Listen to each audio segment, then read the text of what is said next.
Om Om Om Om Sahana Vavatu Sahanau Bhunaktu Saha Viryam Karavavahai Tejasvinavadhitamastu Ma Vidvishavahai Om Shanti Shanti Shanti Harihi Om Shri Gurubhyo Namaha Harihi Om Boli Shri Sadgurunath Maharaj Ki Jai समस्त जन कल्याणे निरतं करुणामयं नमामि चिन्मयं देवं सद्गुरुं ब्रह्मविद्वरम्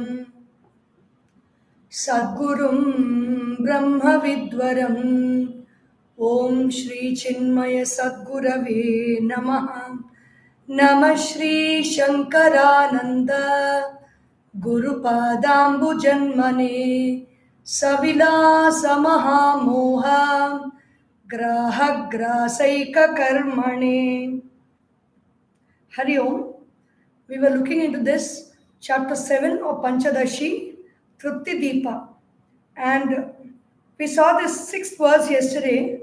Sadhisthano vimokshadau jivodhikriyate natu Kevalo niradhisthana vibhrante kwapi asiddhitaha sa adhisthanaha. With the substratum vimoksha adau, liberation or the pleasures of heaven and earth, experiencing, with the substratum, that is consciousness, awareness, jivaha, the individual being, adhikriyate, the individual being is capable of experiencing only because of the presence of the substratum. Natu kevalaha niradhisthana vibhrantehe. There is no possibility of an experience, even if it is of a superimposition of a thought, a feeling, or an emotion, without the substratum. Kwapi asiddhitaha. It is not possible at all at any point of time. So what does this mean to me now? When the individual is associated with the pure infinite self, and on the other, the finite body and mind, with whatever he identifies more, he acquires that quality. When he identifies with the finite, he is bound, and when he is identified with the infinite, he is liberated. So this is the key that we need to understand. We as individual jivas have the potential and capacity to identify, to take note of, to recognize, or pay attention to the cosmic consciousness of the Supreme Self. We can also identify, take responsibility for, pay attention to, or feel one with the body, mind, and intellect. The catch here is, wherever we are identified, that becomes our main domain of being. The more we identify with something, we acquire that quality. So these two verses talk about that. Adhishtanam samyuktam brahmamsham avalambate yada tadaham samsari ityevam jivobhimanyate samsari ityevam jivobhimanyate brahmamshasya tiraskarat adhisthana pradhanata yada tadachidatmaham asangosmiti buddhyate. So if I want to feel low, if I want to feel ordinary, if I want to feel as if I am very little, then I have the choice. I can identify with a finite body, mind, and intellect. If I want to feel big, if I want to feel powerful, if I want to feel expansive, if I want to feel liberated, then that choice is also there with me. I can identify with the consciousness. That's what the two verses are saying. The 7th verse, Adhishtanamsha Samyuktam. when I am associated with the adhisthana. Adhisthana is the substratum, something on which the adhisthana for our standing on this place is the earth. If the earth is, because the earth is there, we are able to stand on top of it. So, with respect to our body, the adhisthana is the earth. In the same way, with the respect to our being, our life, the adhisthana is consciousness. Adhishtanamsha samyuktam, associated with an aspect of the pure consciousness. We are not completely in touch with the consciousness everywhere, but in this part where we are living right now, we are associated with the pure consciousness. Brahmamsham avalambate. Because we are associated only with this one part, we are catching hold of the delusory aspect. What is it? The body, mind, and intellect. Yada, when we identify with the delusory aspect, then I am samsari. I am bound. Samsari means samyak sarati iti samsaraha. Constantly moving from cause and effect. Cause and effect. This is samsara. I am bound. I am a limited being. Iti evam jivaha abhimanyate. The individual being identified with the limited body, mind, and intellect considers himself or herself to be limited. It is as simple as that. Brahmamshasya tiraskarat. By not focusing on the delusory aspects, which means something that distracts our attention from the whole, from the truth. When we defocus from that, when we remove our attention from that, tiraskarat, ignoring it, adhisthana pradhanata, when I am focusing my attention on the substratum, the adhisthana, yada, when, tada, then, chidatma, aham, asangaha, asmiti, buddhyate. I understand that I am that consciousness, chit. Chaitanya means that force which empowers my knowing. That life force because of which I am able to know. Chit. Atma, I, the self. Asmi, I am. Iti, buddhyate. I am awakened to that state of consciousness if I identify with that consciousness. But if I identify with the delusory aspects, I feel I am a limited person. I am a samsari, which means the cause is happening somewhere and I am the person who's experiencing the results of that, and I have no control over my life. This is a finite understanding of who I am. The cause for all problems. It is interesting to see, Puja Guruji has said, people identify with others, get attached to them, and later on complain that they are the cause of his misery and source of all problems. The person comes in our life, we get identified and attached with them, then they change colors, and we say that they are the cause for my unhappiness. They then think of running away from the person, thing, or situation they consider as a problem. But that does not solve the problem, as after getting rid of the problem, they promptly get attached to someone or something else, which again becomes a problem.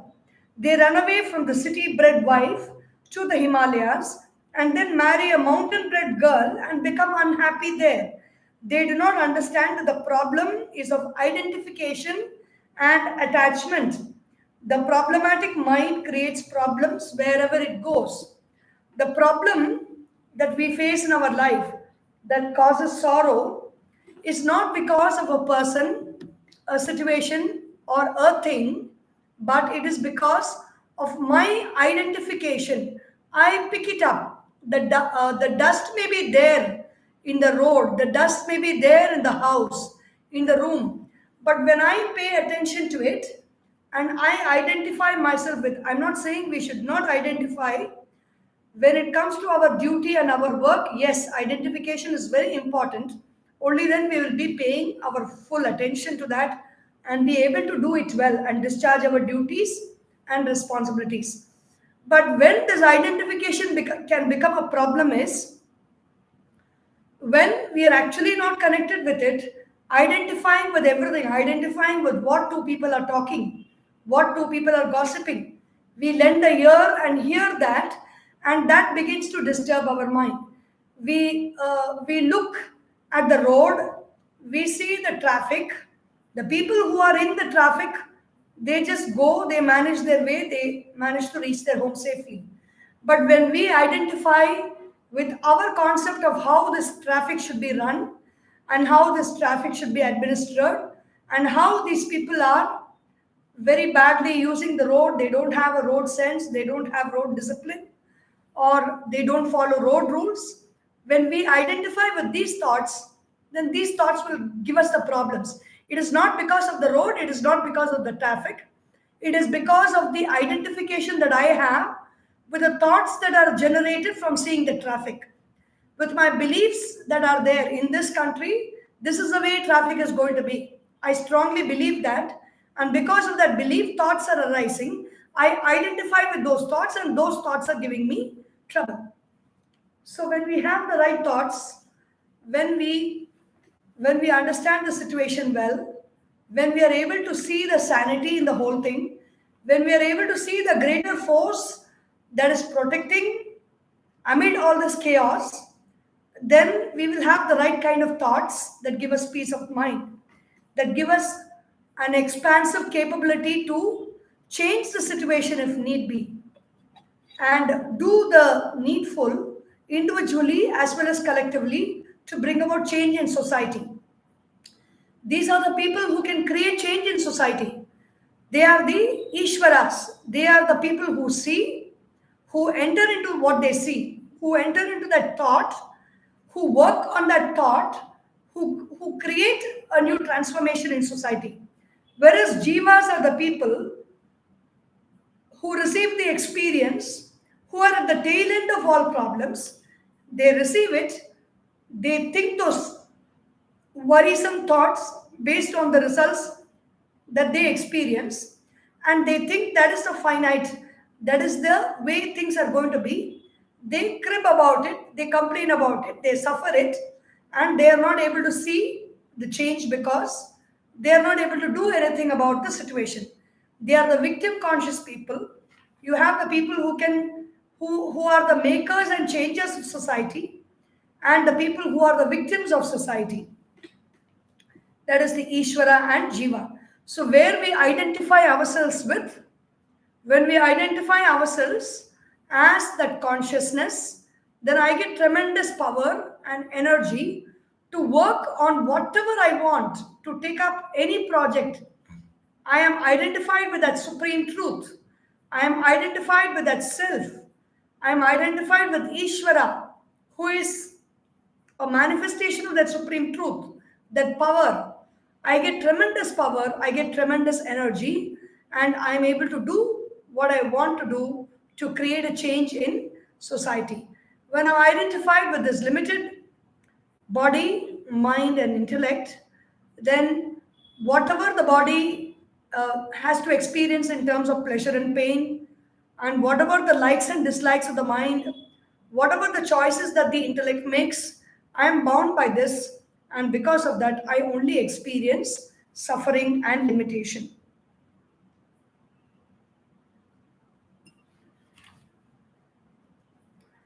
The next few verses, the previous verses that we saw so far, is describing the word Purusha or I. Who am I? When I identify with the highest, I am the supreme. When I identify with the finite, limited, then I am limited. This is the logic with which the first chapter ends. Now, the second part of this chapter talks about the meaning of Asmi. The first verse that we saw from the Brihadaranyaka Upanishad, Atmanam chet vijaniyat Ayam asmiti purushaha kimichan kasya kamaya shariram anusanjvaret. That was the first verse. If I know I am the Atma, I am the self, and I understand the true meaning of the self, I am asmi iti purushaha, who am I, that I-ness, if I understand that, kimichan, what will I have desire, and then for whose desire, kasya kamaya, shariram anusanjvaret. This is a very, very powerful mantra for us to contemplate on, that will give us immediate peace in our day-to-day life. If I realize who I am, the true nature of who I am, then I am not going to have any desires, because for two reasons. One is the desires can be unending, it keeps on coming. The other is whatever I desire, I have the ability and the capability to achieve. So I can always say that I have conquered all desires. I have achieved all desires. I'm standing on top of all desires. And so I don't need to desire anything. And the other understanding is how much ever I fulfill one desire, the next desire is going to crop up, and I'm never going to be happy by fulfilling desires. So these two ways, when we understand, we will cease to have desires. Kimichan. Kasya kamaya. If the same for me, it is the same for the other person also. Even for the people in the world, we cannot go about fulfilling everybody's desires. We can fulfill people's needs to the best of our ability. We cannot go around fulfilling people's wants and desires, because desires in me are endless, and in the same way, desires that crop up in others are also endless. So, shariram anusanjvaret. Such a person will not make the body feverish with movement and work, fulfilling desires. So now, in this ayam asmi iti purushaha, when I know who I am, so that is the first word that was discussed. The second is ayam asmi, aham asmi. What is this I am that is being discussed here? The meaning of I am. नासंगेऽहं कृतिर्युक्ता कथमस्मीति चेच्छृणु echo मुख्यो द्वावमुख्यौ इत्यर्थस्त्रिविधोऽहमः अहमः I, that is, it is in the first person, ahamaha, like Ramaha, Krishnaha, Ayaha, ahamaha. Ahamaha means it's a name of this person I. We can substitute it with our names, but commonly the name we all have is I. It's as simple as that.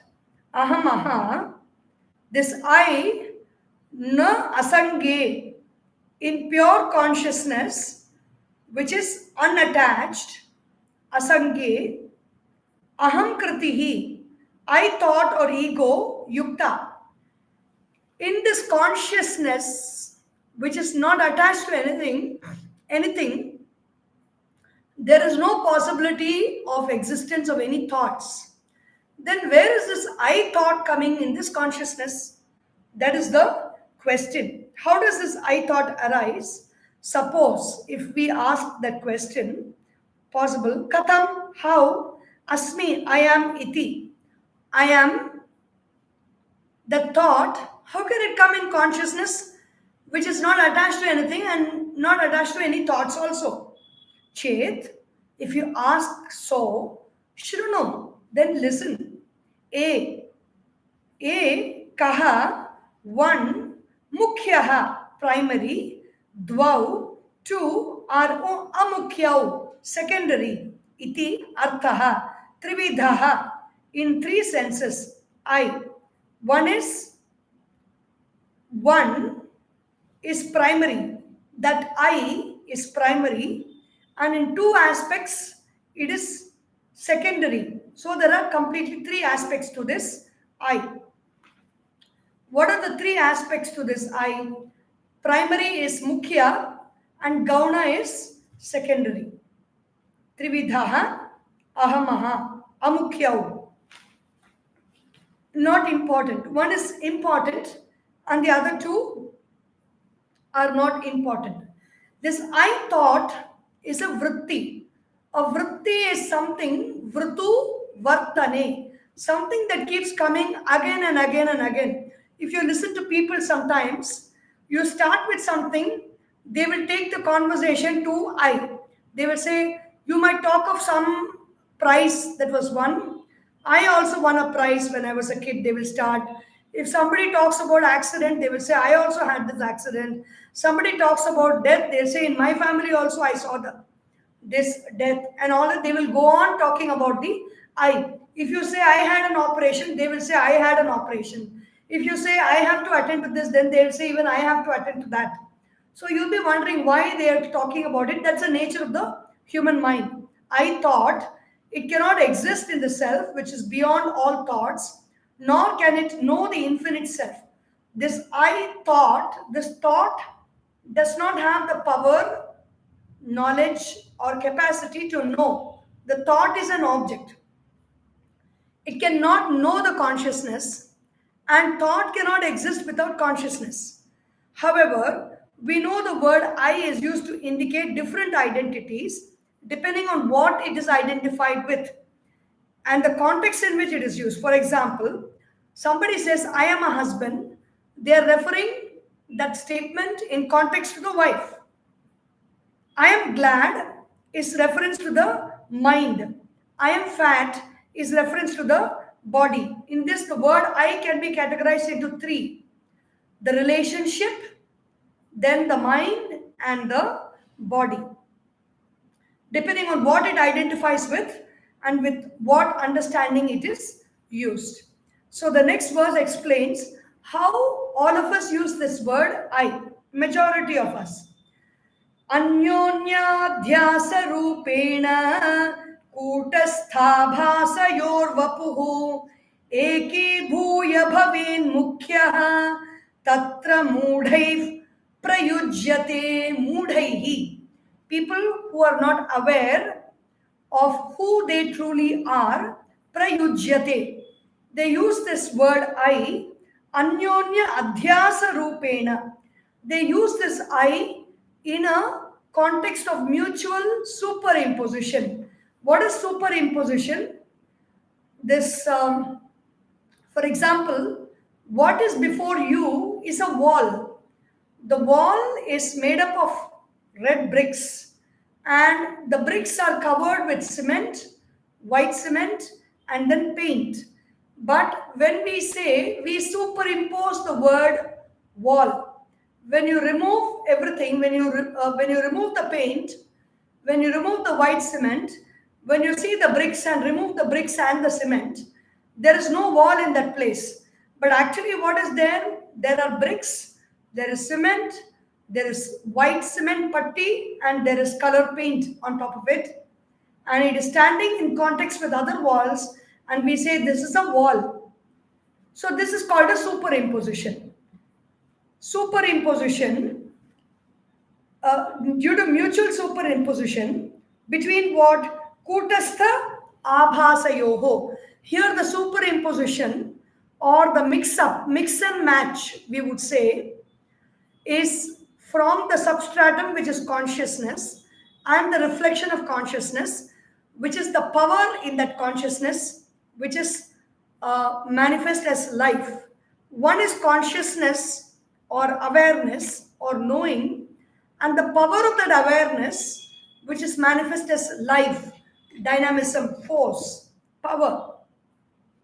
Kutastha abhasayoho. The consciousness is there and the reflection of consciousness is there. That is why when we are observing something, they say that when you want to conserve your energy, when you want to generate energy, you meditate, you sit quietly, you observe something, you concentrate on something. When you concentrate on an object, the power of our awareness is cast on that object, and the reflection of consciousness is generated as energy, as life force. So that is why whenever we focus on something very intense, we feel very energized because that's called the reflection of consciousness. Abhasa vapuhu, and its reflection, the form or body, eki bhuya, this kutastha and abhasa, the consciousness and reflection of consciousness is cast on the physical form or body, and these two become one. Like yesterday we saw tapta ayaf pindaha, the hot iron ball and the fire. When they are together, even though they have different properties, the body is inert, the body is an object, it has got a form. Consciousness is alive, consciousness is knowing, consciousness is sentient, and it has got no form. But when they mix together, it looks like body is alive and consciousness has got form. This is called superimposition. Eki bhuya, becoming one, bhavet, it becomes one. Mukhyaha tatra mudhaihi, but dull people prayujyate. Dull people means not people who don't know what is the capital of Japan or capital of the United States. Dull people are people who don't know who I am. They do not have the light of consciousness in their thinking, so their thoughts are very dull. So if we want to be a bright person, we do not need to read so many books. We do not need to know so many languages. We just should know who am I, that I am consciousness. It is as simple as that. That is how very great people who have no education have done very well in their lives, because they have known their self. In some way or the other, they would have known who they are truly. So dull people refer to this body, mind, and intellect as I. That's what the simple essence of this is. People who don't know who I am in reality, they refer to this body as I, and they say I am fat, I am thin. They say this mind as I, and they say I am happy, I am sad, I am depressed, I am elated. They talk of the mind as I. They say the intellect as I, and they say I am brilliant or I am dull, I know or I don't know. For everything, they use the word I in superimposition, in the language of superimposition. They don't use the word I in its actual real meaning. But how does the wise man think of himself? How does the wise man use the word I? That's a next shloka. Prithak abhasa kutasthau ava kutasthava mukhyau tatra tatvavit paryayena prayukteham shabdam loke cha vaidike laukika vyavahareham gacchami ityadike buddha vivichaiva chidabhasam kutasthatam vivakshati.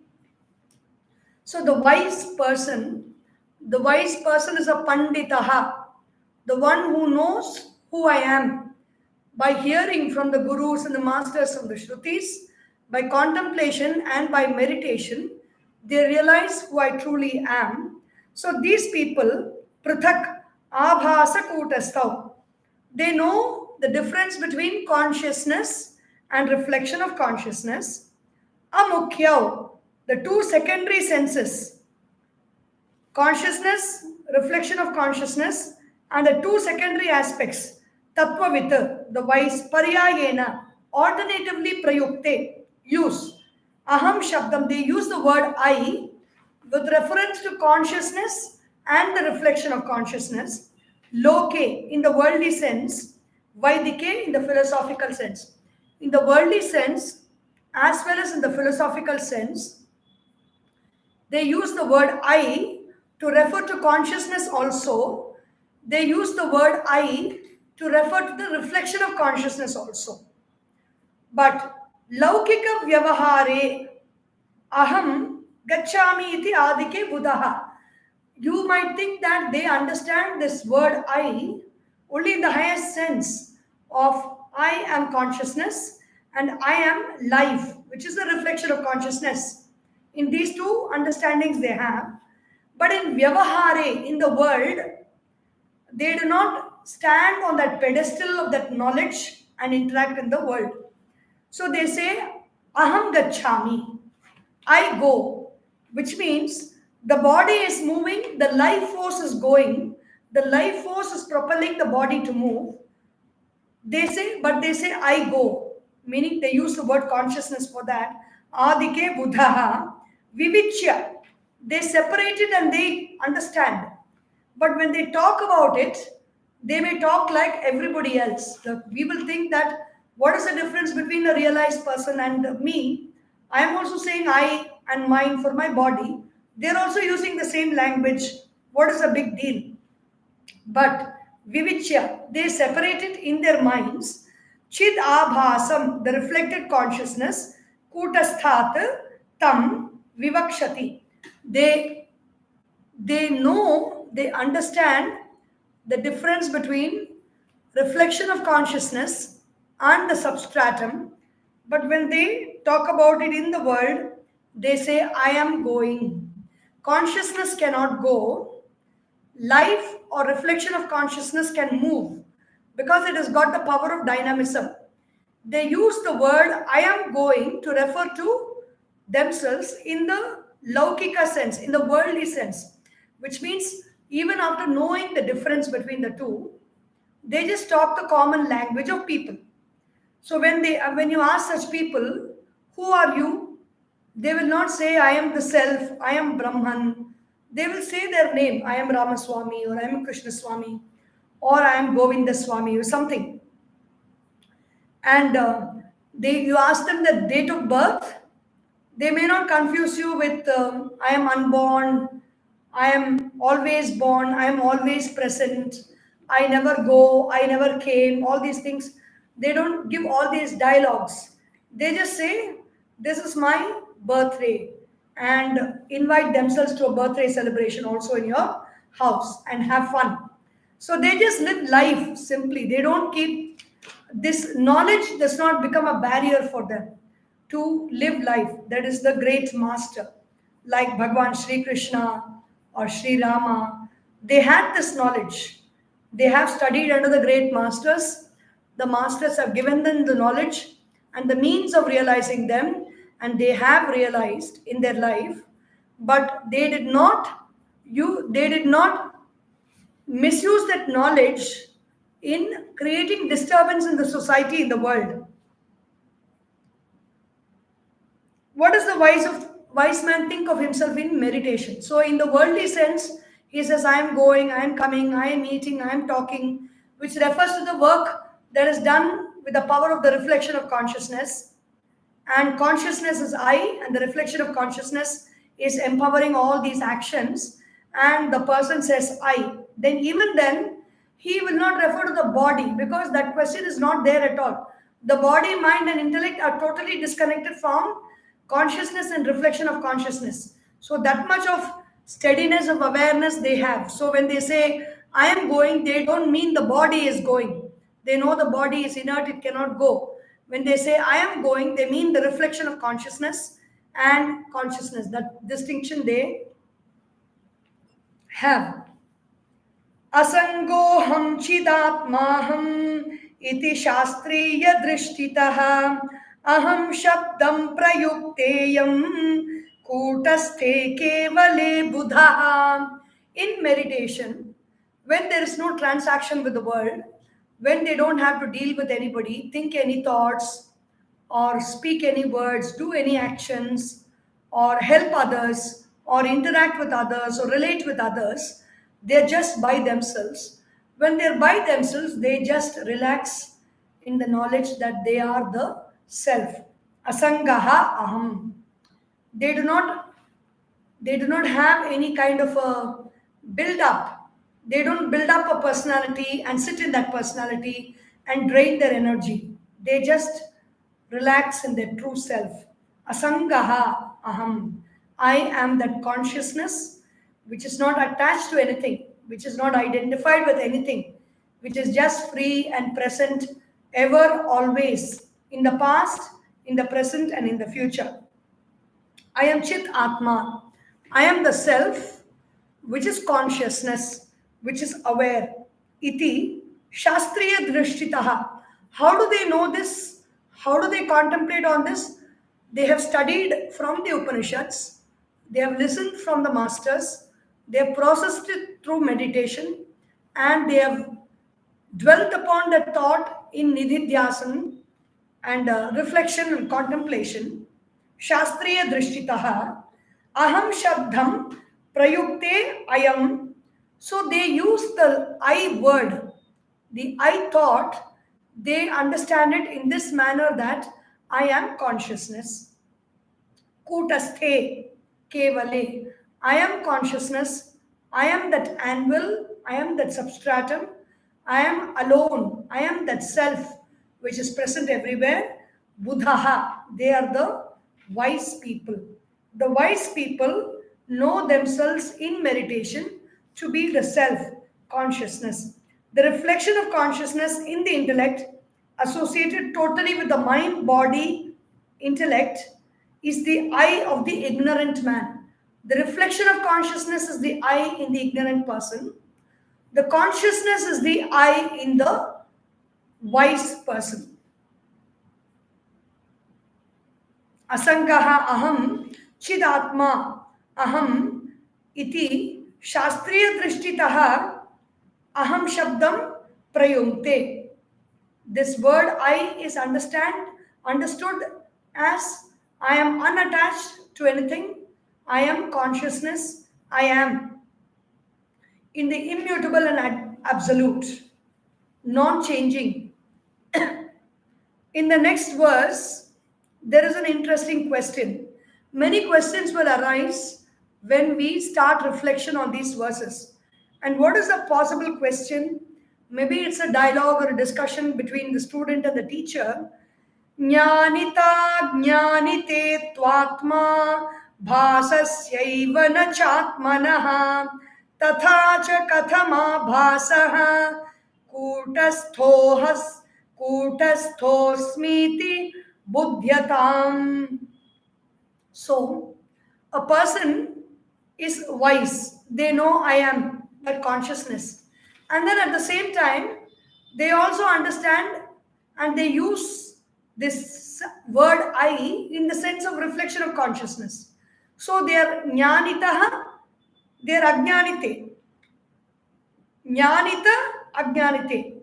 They know and they don't know. Both are existing. Atma bhasasya, belonging to the abhasasya, reflected consciousness. Eva na cha atmanaha. It is only for this knowledge of I am consciousness and I am the reflection of consciousness. The wise, the state of being wise and ignorant belong to the reflected consciousness only. In consciousness, there is no ignorance. I am is I am only. Only in the reflected consciousness, there is sometimes this I am, and there is sometimes this I am, I know, and I don't know. These two are there. It is not in the self or pure consciousness. This ignorance and knowledge is not there in the self.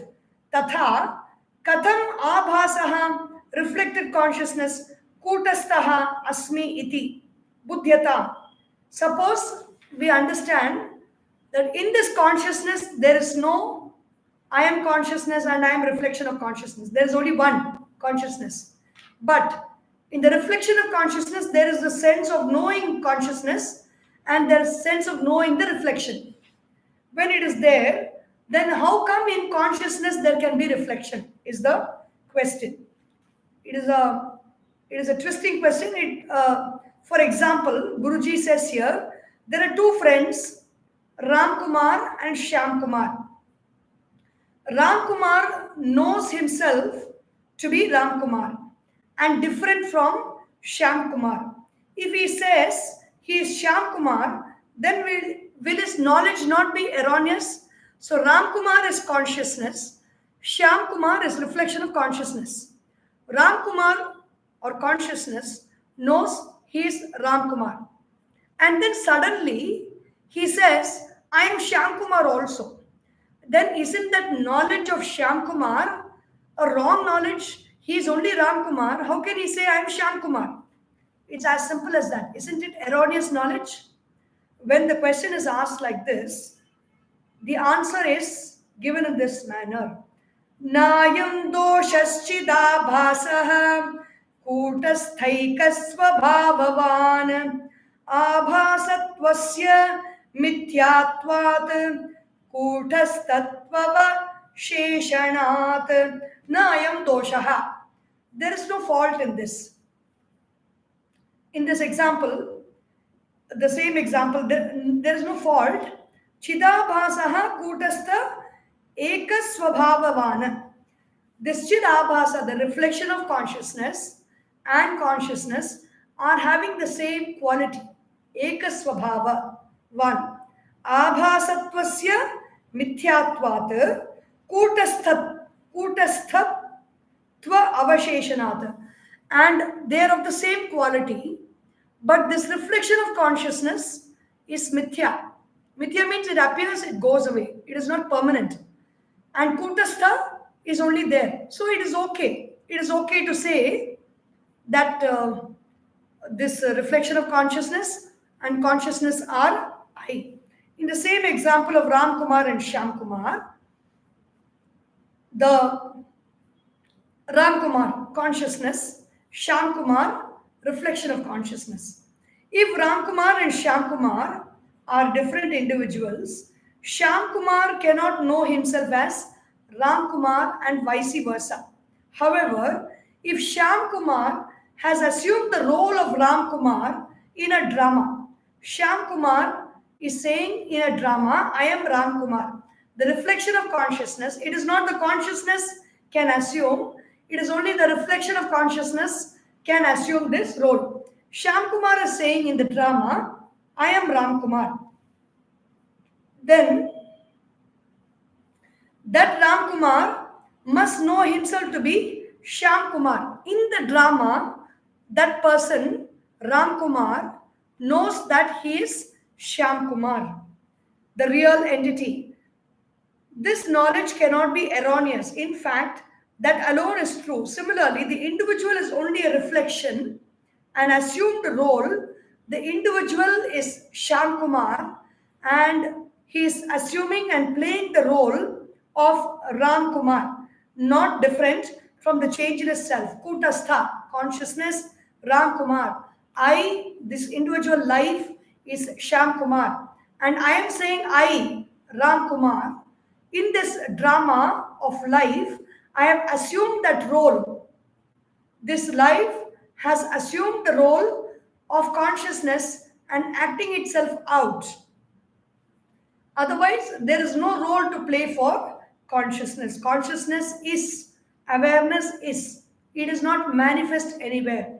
But in this reflection of consciousness, it is manifest and so it is okay. In that drama, assuming the role of Ram Kumar, this Shyam Kumar will know that his name is Shyam Kumar. Simple as that. That knowledge is not erroneous. So it is okay because he is really Shyam Kumar. And so what? He is acting the role of Ram Kumar. And in the drama, he is acting as Ram Kumar. But actually, he knows he is Shyam Kumar. When Ram Kumar looks at the mirror, when consciousness looks at the mirror, he sees a reflection in the mirror outside of himself. But he knows that there is no real entity in the mirror separate from him. He knows that that reflection in the mirror is only him, consciousness. The reflection is only created because of the play of light and the reflecting medium. If the reflection would speak, the reflection will say, I am Ram Kumar. It is not going to say, I am a mirror, I am the reflection. That image is only going to say that. This knowledge, therefore, is not erroneous knowledge. Meaning it is okay. It is the last bit of error when we remove everything in this universe as not I, not I, not I. The only thing that is left is life. And that life is a reflection of consciousness. When consciousness looks into the mirror, it is reflected as life. Simple as that. Ram Kumar looking into the mirror He sees the image of Ramkumar. When consciousness looks into the mirror, it is reflected as life. And so it is okay. When somebody asks, when you're looking into the mirror, we usually ask small babies and small children. They say, don't show babies into the mirror.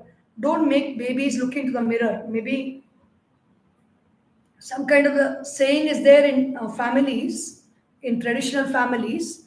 They will not allow you to show the baby to the mirror, and also make the baby or even adult children to look at their own shadow. They will say you will become very thin if you look at your shadow. It is all got to do with consciousness and reflection of consciousness and our understanding of the erroneous perception. So we, in those days also, this habit is because not bringing an erroneous perception or erroneous understanding. But if you show a mirror to a child and ask, who is this in the mirror? The child say, I. This is I. Even we also say that. When we look at a photograph of us, it is a photograph. We don't say it is a photograph. It is a light and shade. We say it is I. So that's this question. That is this difference of between Ramkumar seeing himself in the mirror and saying that reflected image is Ramkumar in the mirror.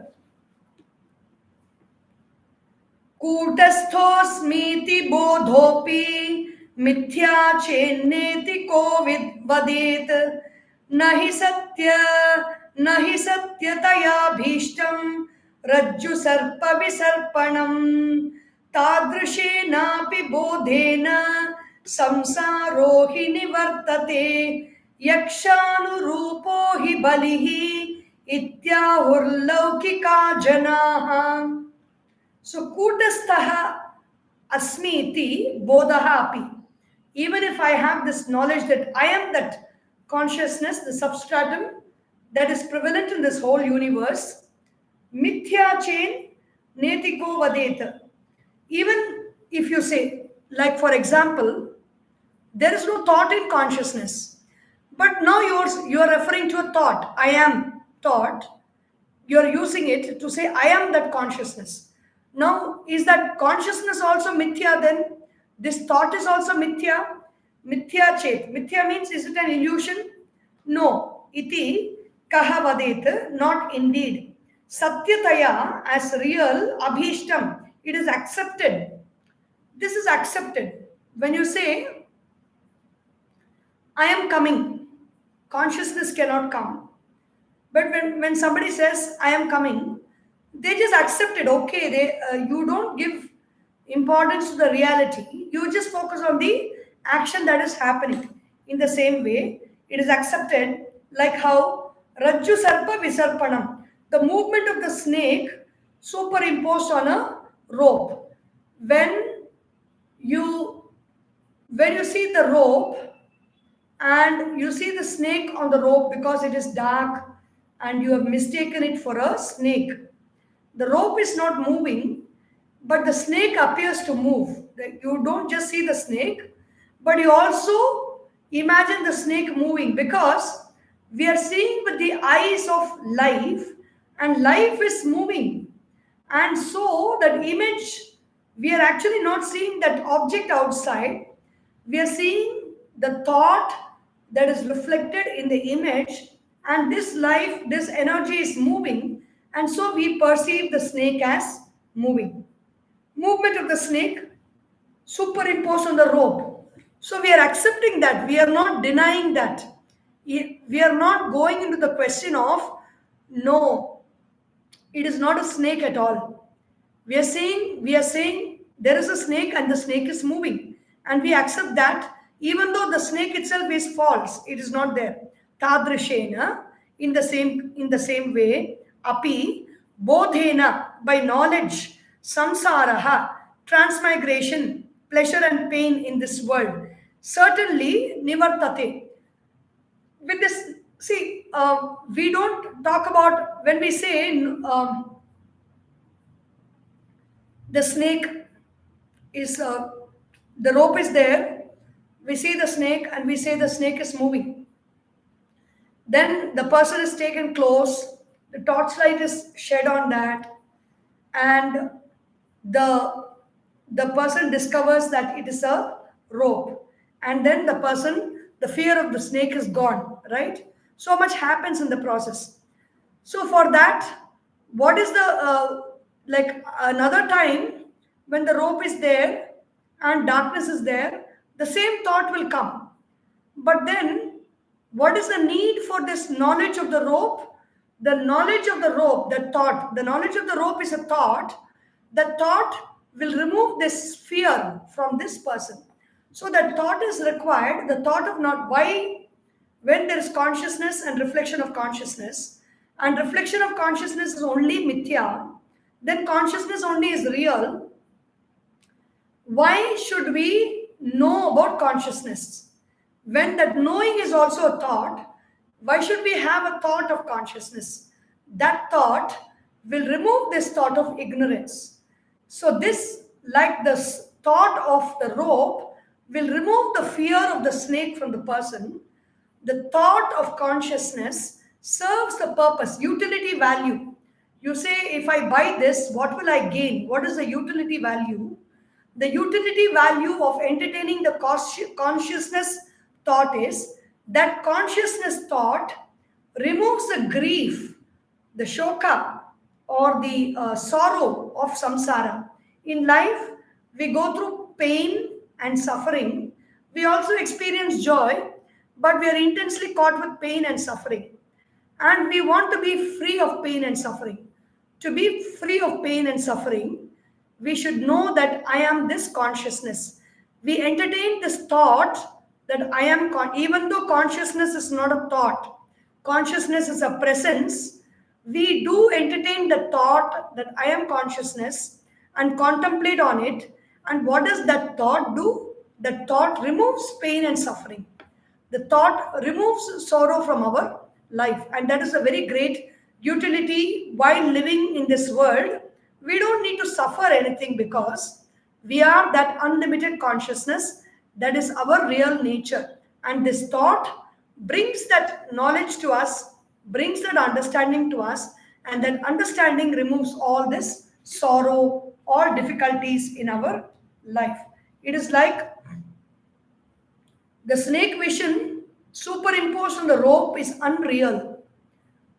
The rope is real, the snake thought is unreal. The fear caused by the snake vision is also unreal. I am seeing the snake in the rope, and because of that, I am not just moving on in life. I am afraid. I am dysfunctional because of that thought. And I am dysfunctional. If I become dysfunctional because of something real, then we can't do something about it. But I become dysfunctional out of an unreal thought. And the fear caused by the snake vision is also unreal, even though it seems real to us. Knowledge of the rope, the real substratum, removes a fear caused due to the false notion. In our Vedantic language, this is called Simha Swapnavat. This Vedantic declaration, these thoughts that come as a result of our contemplations, of our listening to the Upanishads and the Shrutis and the words of the masters, we get these thoughts. These thoughts are also not true. Ultimately, in that consciousness, in that awareness, even thoughts have no place. But these thoughts remove the erroneous notion that I am this limited being, I am this limited body, mind, and intellect that is propelled by life in this world. And with that limitation gone, my sorrow is also gone. Tasmada purushah sakutastho vivichyatam कूटस्थोऽस्मीति विज्ञातुम् अर्हतीत्यभ्यधात् श्रुतिः अभ्यधात् श्रुतिः तस्मात्. Therefore, abhasa purushaha, the reflected consciousness, sakutastaha, along with pure consciousness, vivichya, having discriminated. What is the final discrimination that we do? The first levels, the basic level of discrimination is the world and me are different. Then you come into the body, mind, and intellect. I am different, the body, mind, and intellect are different. That differentiation is also not the final. The final differentiation is life or the reflection of consciousness and consciousness are two different things. We differentiate between the two. Tasmat abhasa purushaha. I differentiate between the reflection of consciousness and I consciousness. So kutastaha vivicyatam. Kutastha is the anvil consciousness. Kutastaha asmi iti. I am that kutastha. After differentiating, identify with the true nature of who I am. Vijñātum arhati iti abhyadat shrutihi. So when we differentiate in this manner, when you distinguish between two things, it becomes easy to know who I really am because we have removed everything else that is not I. Vijñātum arhati iti abhyadat shrutihi. The Shruti, the Vedas, the Upanishads, do this distinction and differentiation so that we will be able to know who I really am. Simha Swapnavat means when I see a lion in the dream and the lion is chasing me and I am looking at the lion is looking at me, almost waiting to grab my leg. I'm able to feel the hot breath of the lion also, but nothing happens. I start sweating and I wake up. So when I wake up, I know that I am safe and the lion was only in a dream. But that lion was responsible for waking me up from sleep. The lion is a dream character that woke me up, and all our problems, all our difficulties, all our relationships in life, and everything that we go through, all our experiences, if they are very pleasurable experiences, they don't really wake us up. They keep us entangled with them. We are enjoying that and we are happy. But when they are not pleasurable experiences, those experiences wake us up from our life. Where do we get up? We wake into the true nature of our own self. And for this purpose, that knowledge is useful. When I wake up to the true nature of myself, then this sorrow goes away from my life. And that is a very great utility value for this knowledge. So we will see the meaning of I am tomorrow. Om Sarvesham Swastir Bhavatu, Sarvesham Shantir Bhavatu, Sarvesham Purnam Bhavatu, Sarvesham Mangalam Bhavatu, Sarve Bhavantu Sukhinah, Sarve Santu Niramayah, Sarve Bhadrani Pashyantu, Ma Kaschid Dukkha Bhag Bhavet. Om Asatoma Sadgamaya, Tamasorma Jyotirgamaya, Mrityorma Amritam Gamaya, Om Purnamadav Purnamidam Purnat, Purnamudachyate, Purnasya Purnamadaya, Purnameva Vashishyate. Om Shanti Shanti Shanti. Harihi Om. Shri Gurubhyo Namaha. Harihi Om. Bole Shri सद्गुरुनाथ महाराज की जय. हर नमः पार्वती पतये. हर हर महादेव. हरि ओम.